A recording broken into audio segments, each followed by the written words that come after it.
কি খবর সবার? ইদি বাংলা প্রথম পত্রের যে আয়োজনটা চলতেছে সেইটার উপলক্ষেই আমরা এখন আছি অনুশীলনের প্রশ্ন উত্তরে। কার স্যার? মানুষ মোহাম্মদ সাল্লাল্লাহু আলাইহি সাল্লাম নামে দুর্দান্ত একটা প্রবন্ধ আছে এ মওয়াজেদ আলী সাহেবের লেখা, সেইটার এখন আমরা এমসিকিউ গুলা পড়বো। 4টা এমসিকিউ সময় নষ্ট করা যাবেই না স্যার, খুব বাজে দেখা যাবে সময় নষ্ট করলে। আসেন দেখেন কি বলতেছিলাম। 1 নাম্বার প্রশ্ন, সত্য প্রতিষ্ঠার ক্ষেত্রে হযরত মুহাম্মদ সাল্লাল্লাহু আলাইহি সাল্লাম কাদের কাছে উপহাসিত হয়েছিলেন?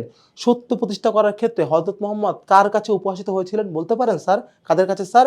একটু দেখেন, পৌত্তলিকদের কাছে। ক্লিয়ার? ইহুদির কথা বলা হয় না স্যার, পৌত্তলিক যারা মূর্তি পূজা করতো তাদের কাছে তিনি উপহাসিত হয়েছিলেন। 2 নাম্বার, এদের জ্ঞান দাও প্রভু এদের ক্ষমা করো, এই উক্তিতে হযরত মুহাম্মদের কোন গুণটি প্রকাশ পেয়েছে? এই উক্তিতে প্রকাশ পেয়েছে স্যার ওনার কি একটু বলতে পারেন? মহানুভবতা।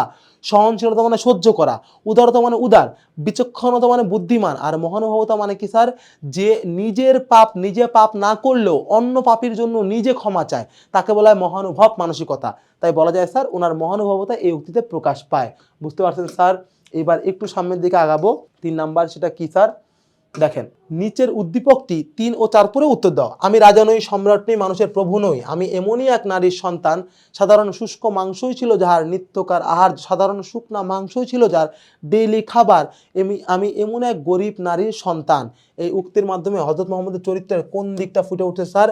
1, ওনার নিরহংকার দিকটা সত্য, উনি চাইলে অহংকার করতে পারতেন, করে নাই, উনি নিজেকে আরো গরিব বলছেন। 2 কি ওনার বিচক্ষণতা, এখানে কিছু নাই। 3 কি সত্যনিষ্ঠা, উনি সত্যকে লুকায় নাই। তার মানে 1 ও 3। সঠিক উত্তর হবে স্যার খ, 1 ও 3। পরিষ্কার স্যার? একদম পরিষ্কার। আমরা একটু সামনের দিকে আয় যাবো 4 নাম্বারে, সেখানে কি স্যার? ভালো করে খেয়াল করবেন। উদ্দীপকে প্রতিফলিত বিষয়টির সঙ্গে সাদৃশ্য রয়েছে কোনটির? কার মিল আছে স্যার? 1, একটি মাত্র পিরান কাচিয়া শুকায়নি তাহা বলে রোদ্রে ধরিয়া বসিয়াছি কো খলিফা আঙিনা তলে। হ্যাঁ, এখানে দারিদ্রতার কথা বলা হচ্ছে, মিল পাওয়া যায় স্যার। তুমি নির্ভীক এক খোদা ছাড়া করণী কাহারে ভয়, স্যার এখানে ভয় টয়ের কিছু না, এখানে দারিদ্রতার বিষয় আছে। 3, উষ্টের রশি ধরিয়া অগ্রে তুমি উঠে বসো উঠে, স্যার এখানেও সম্মতার কথা বলা, তাও কিন্তু উদ্দীপকে নাই।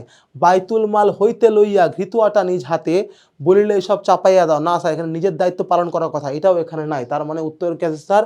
খ, তুমি নির্ভীক সরি স্যার দুঃখিত, একদম বাজেভাবে উত্তর দিলাম প্রথমে বলেও স্যার। উত্তর হয় স্যার ক, 1 নাম্বার, একটি মাত্র পিরান কাচা, পিরান মানে জামা, কাচিয়া শুকায়নি তাহা বলে রোদ্রে ধরিয়া বসিয়া আছে গো খলিফা আঙিনা তলে। খলিফা তার খোলা জায়গায় বসে আছে রোদে ধরে, কারণ কি? একটা কাপড় শুকায় নাই। ঠিক মহানবী যেরকম একদম নিঃস্ব একটা মায়ের সন্তান বলে যে দাবি করছেন, এই দরিদ্রতার বিষয়টা কিন্তু উদ্দীপক এবং এই বাক্যে স্পষ্ট হয়ে গেছে। Clear sir? এই ছিল আমাদের এমসিকিউ প্রশ্ন।